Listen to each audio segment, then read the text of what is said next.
On managing decision making, and this is by Rayanne Castile. Decision making. What is decision making? It is the act of choosing one alternative from among a set of alternatives. It also is recognizing and defining the nature of a decision situation, identifying alternatives, choosing the best alternatives, and putting it into practice. The types of decisions, you have programmed decisions and non-programmed decisions. The difference between those are a programmed decision is relatively structured or reoccurs with some frequency. And then non-programmed is a decision that is relatively unstructured and occurs much less often than a programmed decision. Decision-making conditions. What exactly does this mean? It's just like you have to decide to make a decision. It also has conditions that follow with the decision you make. Just as in everyday life, when you make a decision, you have to live with the consequence. Decision-making conditions continue. This is decision-making under certainty, decision-making under risk. Under certainty, this is a condition in which the decision maker knows with reasonable certainty what the alternatives are and what conditions are associated with each alternative. Under risk is the availability of each alternative and its potential payoffs and costs are all associated with probability estimates.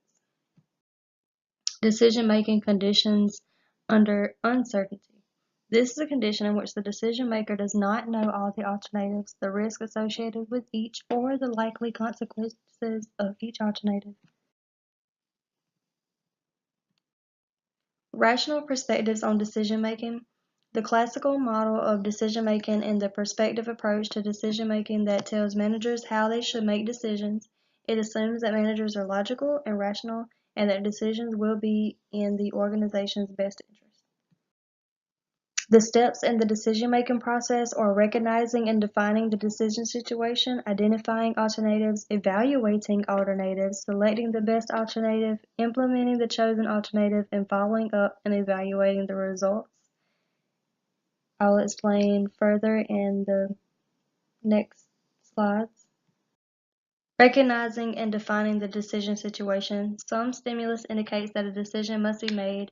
In this stimulus, it may be either positive or negative.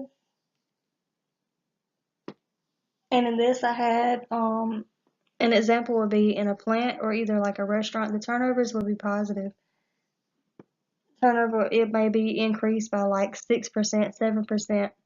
In the same way with the restaurant, you may have more income made in one day than you have in another. Identifying alternatives, both obvious and creative alternatives are desired. In general, the more important the decision, the more alternatives should be generated. So the deeper a choice is to be made, the more thought and the consequences are more serious than it would be for something smaller and less important. Evaluating alternatives. Each alternative is evaluated to determine its feasibility, its satisfactoriness, and its consequences. You have to evaluate everything and make sure that you're making the right decision. Selecting the best alternate, consider all situational factors and choose the alternative that best fits the manager's situation. Implementing the chosen alternative. The chosen alternative is implemented into the organizational system. This may mean you may need permission from a manager or the head boss person in the organization for a chosen choice that you decide to do. Following up and evaluating the results. At some time in the future, the manager should ascertain the extent to which the alternative chosen is implemented and that it works. You want to make sure, double check, recheck to make sure it's going to be the best decision for what you're deciding to do.